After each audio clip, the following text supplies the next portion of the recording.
Bonjour, monsieur Dupont. Bonjour, monsieur. Veuillez m'excuser de vous avoir fait attendre. Vous avez trouvé facilement? Oui, j'ai trouvé très facilement. Je suis passé devant votre immeuble il y a quelques jours afin de voir où vous étiez situé.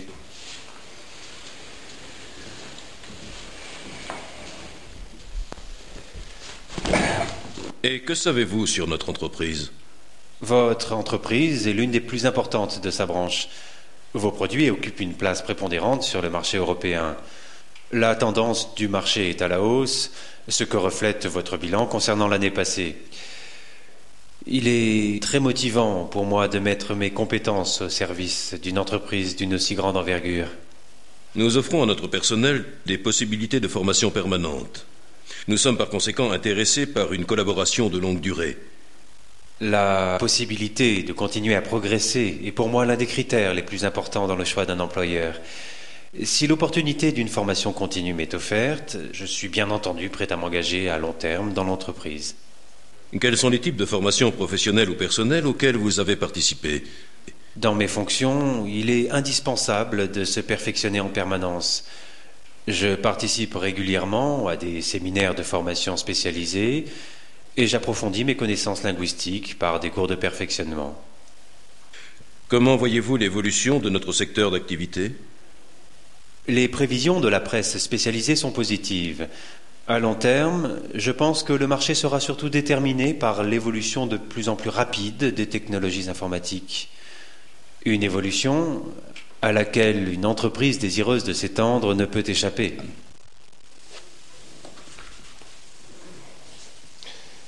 Pouvez-vous m'expliquer le blanc dans votre CV? La première entreprise pour laquelle j'ai travaillé a été obligée de fermer des départements entiers et de supprimer de très nombreux postes pour des raisons économiques. J'ai donc perdu mon emploi et retrouvé un nouveau poste que 6 mois plus tard, mais j'ai mis à profit cette période pour suivre des stages d'informatique et également de langues étrangères. Dans quel domaine se situe votre point faible? Comme je me considère comme quelqu'un d'équilibré, j'essaie, dans la mesure du possible, de combattre mes points faibles. Il arrive parfois que mon opiniâtreté me pousse à refuser le compromis, et je me montre alors peu diplomate. Mais la plupart du temps, je sais céder du terrain quand il le faut. Quels objectifs professionnels souhaitez-vous atteindre dans les 5 prochaines années? Je souhaite tout d'abord accroître mes qualifications et mes connaissances, et assumer de plus amples responsabilités, car cela correspond à mon tempérament. Ainsi, une fonction d'encadrement me conviendrait. À plus long terme, je souhaite occuper un poste de cadre de direction ou de responsable d'un département.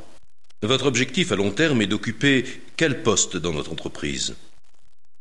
Tel que vous m'avez décrit ce poste, il offre de bonnes possibilités d'évolution et constitue une base certaine pour une longue carrière dans votre entreprise. Comme je vous l'ai déjà dit précédemment, j'aspire à un poste de cadre supérieur ou de direction, et ce poste me paraît vraiment idéal. Mais vous dire quand et comment ces objectifs se réaliseront, tout dépendra de mon efficacité dans mon travail. Pour quelles raisons souhaitez-vous démissionner de votre poste actuel? La structure de l'entreprise dans laquelle je travaille actuellement ne m'offre pratiquement aucune perspective.